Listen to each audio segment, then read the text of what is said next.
What's up, everyone? Welcome back to another video. I'm currently reading a book called Pure and Simple, and it's by Upasika Lee. Now, she is a meditation teacher in Thailand who was very prominent. She became one of the biggest meditation teachers, male or female. And there's a lot of great information in this book. And I just wanted to share one of the reflections and lessons that I had while I was reading it. And just a side note, this is actually the second book I've read by a very famous female meditation teacher. So say what you want about it, but thought it was something worth noting and thought it was something that was kind of interesting and cool. But she speaks a lot about mindfulness and meditation and how we need to use those as tools to help us eliminate what she calls as defilements of the mind.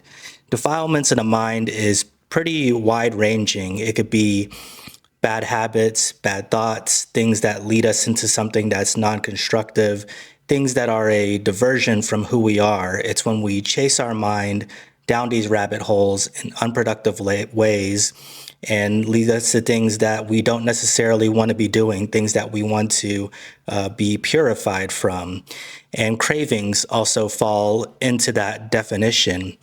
And I really like the way that she put it because through meditation, through mindfulness, we could just learn to be more observant of the triggers that happen before we start taking actions that we don't want to take.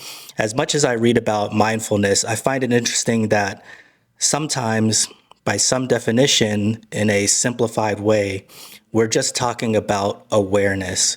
We're talking about a hyper acute sense of awareness. And what's happening is, obviously, we know if you ever look into even personal development, things like the law of attraction, they speak so much on the power of our thinking. And the idea is every action we take is preceded by thought. Before we do anything, the idea is first going to come within our mind. And that's why, from that perspective, they're always saying that we need to focus our thinking towards what we want and what we desire, and to have that being somewhat of a back burner, something that's sitting in our subconscious through developed action of consciously thinking about it. Now, as it's put in this book, if we're hyper aware and we're mindful of those triggers, then we could learn the sensations that happen in that moment and hopefully avoid it. It's like they don't specifically pinpoint what that sensation is, but we all know the feeling, right? We all know the feeling when we're telling ourselves that on Monday we're going to eat clean, we're going to avoid the sugars, the pasta, the junk food, and then we're sitting down and all of a sudden something just hits, some craving just hits. And before we know it, we're wiping out the pantry, we're looking for everything that we could eat, and we're just tearing it up. And what she is suggesting is to just be thinking about the moment our mind diverts from where we are to needing to satisfy that craving. And the more that we could just be aware of it, the easier it's going to be to work with that. First of all, from just a meditation standpoint, we know that what we're trying to do is just notice when our thoughts drift in general and bring it back to our present moment, right? If I'm speaking to you and we're having a conversation and I notice my mind drifts to work or whatever's going on at home, problem, whatever it may be, we want to bring our attention back to the present moment. I want to bring my attention back to communicating with you so that I could be present and be in that moment. And what is initially starting out with cravings is very much the same thing. I want to be hyper aware of that moment where I'm sitting at my desk and I'm working, and then a candy bar pops into my mind. Because at first, this just may be a very trivial thought. We know our mind just throws different things at us without a lot of rhyme or reason. Sometimes it's there, but sometimes, the majority of times, our mind is just a thought generating machine that's going to spit things out. So if I could be aware when that candy bar first pops into my mind, I don't need to have judgment. I don't need to ask myself why, because if I over evaluate it, then I'm holding on to it. Then I need to satisfy that craving. But if I just let it pass with non judgment, oh, interesting, I thought about food, I'm going back to work. that could be the first step. That could be the first step in using mindfulness to help us with these type of cravings. And then the second part is to always be mindful, aware, again, of what may trigger these things to begin with. If it's more than just a passing thought, if it's a matter of stress, if it's a matter of my environment, if it's just a matter of a physical sensation in my body that leads to me thinking about a certain type of way, the more we could just look and analyze and be scientific about what's going on within us when our mind drifts, the more that we can use this mindfulness practice to help eliminate these type of cravings. Maybe I'm thirsty. Maybe I'm just thirsty.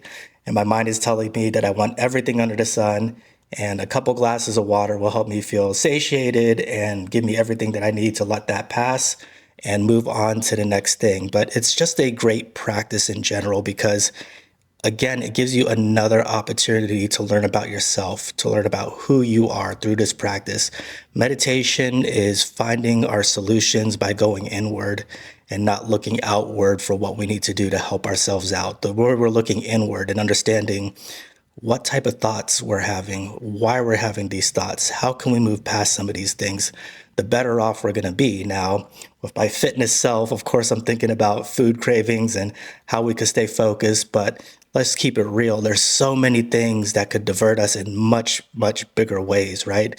There's the guy who's sitting at home, he's happy, he's with his wife, he's with his children, they're not having any fights, and next thing he knows, he's at the strip club making it rain because he just had this thought and he just grabbed onto this thought, and for some unreason, some unknown rhyme or reason, he had to satisfy that craving, right?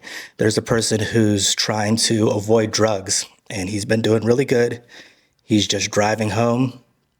Next thing he knows, he needs a fix. Next thing he knows, he's driving through the hood looking to get the hookup or driving through the well-off neighborhoods. For some reason, it's either or, right? You're either in the hood or people have a ton of money. But either way, it all stems from the same thing. It all stems from maybe sensations within the body that we're not aware of that trigger a thought, or a thought just randomly popping up in our mind, and instead of just letting it come and go with the wind, we grab onto it and we see where it could take us. But the more that we could analyze things, the more that we could be mindful and aware, then the more that we could work on these defilements. So I thought it was a great lesson. I know that I do pretty well when it comes to the fitness and diet thing, but cravings are a constant. So I thought it was a good lesson for myself, something worth sharing with you guys. So let me know what you think about this. If you like this type of video, please like it, subscribe, and I'll talk to you next time.